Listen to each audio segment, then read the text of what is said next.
My wife and I moved here in 1991, so it's been 31 years.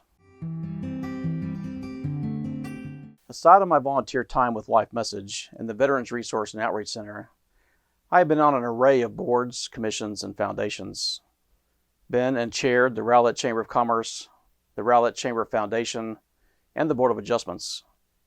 I currently sit on the Economic Development Advisory Board, the Garland ISD Education Foundation, the Community Organizations Active in Disasters, or COAD, the Heroes Bridge Memorial Park Foundation, and the Third Watch LE Motorcycle Club. Over the last several years, Rowlett has been forced to deal with an array of challenges and setbacks such as the pandemic and Sapphire Bay. As we move into the future, we need to ignite our city and its citizens, and more importantly, build a council that will lead us into the future. My history and business leadership uniquely qualify me to be that person.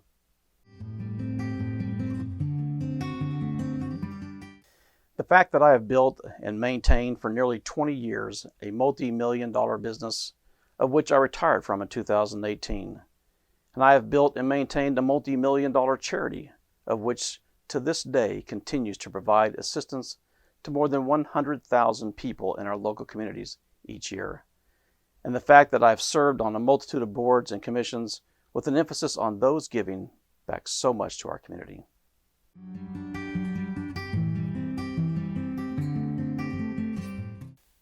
I want to expand on our economic development strategy and create a more inviting environment for commercial entities to build in Rowlett, which will include the development of the Convention and Visitors Bureau, to be managed by the Rowlett Chamber of Commerce and housed out of the new Convention Center in Sapphire Bay, whose primary objective is to help market Rowlett to the outside world. To solve the ongoing conflict between our police department and our courts, to make sure that our police and fire departments are structurally strong and capable of handling any emergency that comes up. And I also want to create a more citizen-friendly atmosphere by addressing and possibly increasing our local events and by making sure that the streets are safe. I want the trucks on the highway and the cars in the city.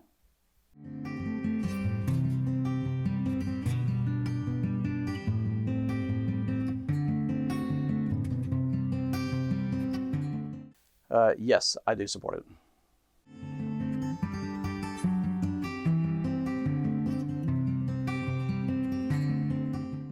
Rowlett now has a full-time grant writer who is very, very good at capitalizing on opportunities to find partnerships with county, state, and federal agencies for infrastructure and other grants that can provide or free up funds so we can earmark them for priority projects. Outside of payroll and public safety, Rowlett currently spends a high percentage of its annual budget on infrastructure.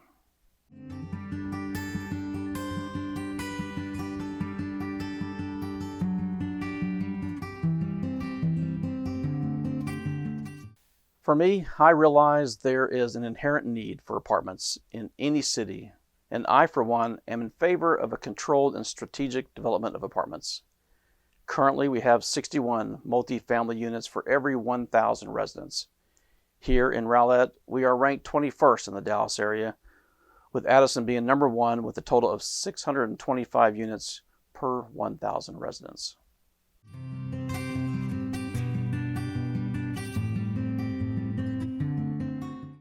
I believe that the comprehensive plan needs to be readdressed to take into account a wide variable of circumstances that could come with each development.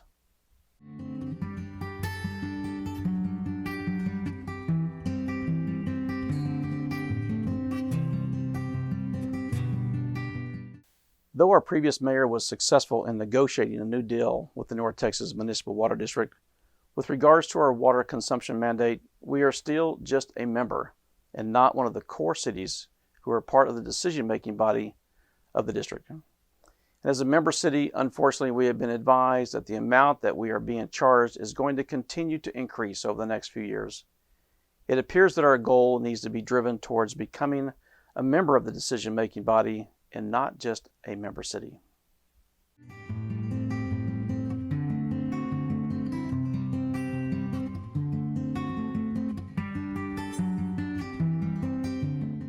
Currently, we are limited to tax increment rebates, or TIRs, which allows refunding or diverting a portion of their taxes to help finance development in an area on a project site. We also allow for project reimbursements up to 10% of the overall project once completed, as well as waiving of impact fees, which are usually attached to the customer keeping their doors open for a certain period of time.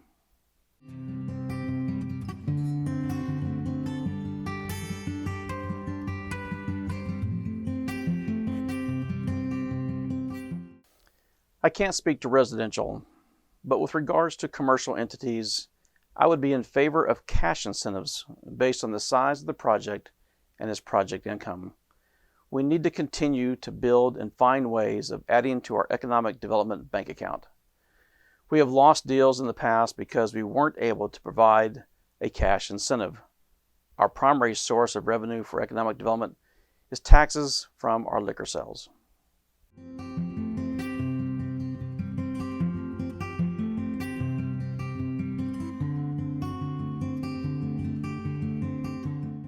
In a robust economy, the only way to lower property tax is to drop the overall tax rate every year to offset the continuing increase in property value.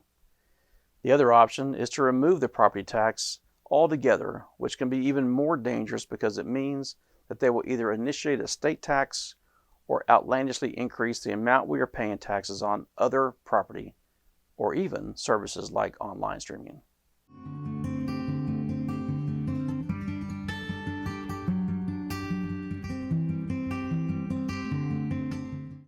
Well, the first step is to focus on the hiring of a new police chief, and not one that just wants to come in and take over the department. It needs to be one that has experience in building a department as well as being a visionary able to see what our future has in store, while being also able to relate to and communicate to our current workforce. Once that is done, then we can task the new chief to rebuild the department.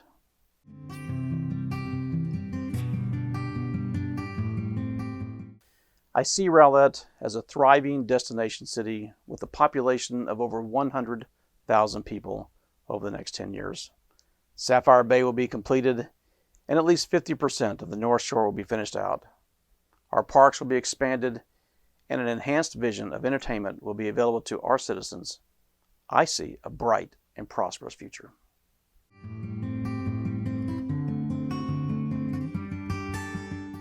I'm not sure where that rumor came from, but I can assure everyone that I have never planned on or will I ever build a homeless shelter in Rowlett.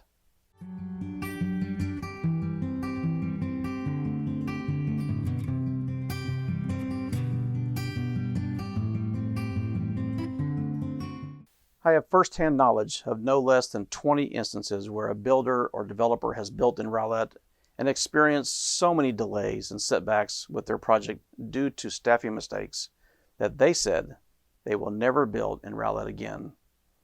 Since posting this on my website as one of my goals, a presentation was presented to the Economic Development Advisory Board indicating that they are addressing the items that I was concerned with, and so it appears time will be the gauge to see if it gets back on track. I will continue to follow the progress.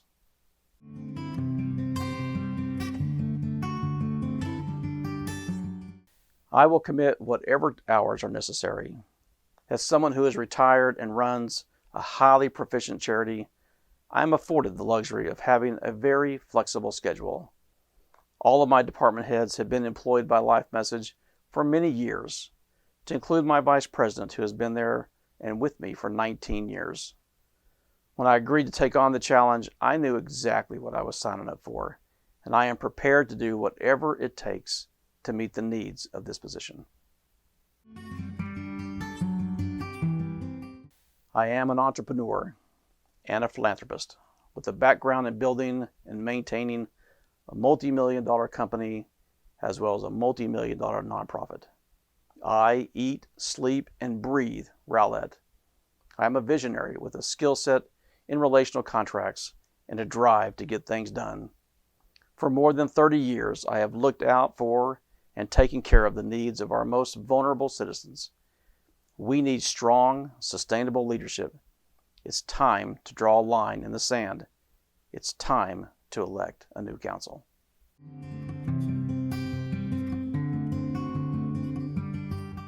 All right, with regards to Joel, I give credit for having the courage to put himself out there, even though his voting experience has been relatively recent. And he has a heart for the give back, as he has performed at Life Message's annual Thanksgiving event with his band. With regards to Blake, I will commend him on his social media skills. And I will also state that based on recent events, that once he graduates from college, that he could have a strong career in politics.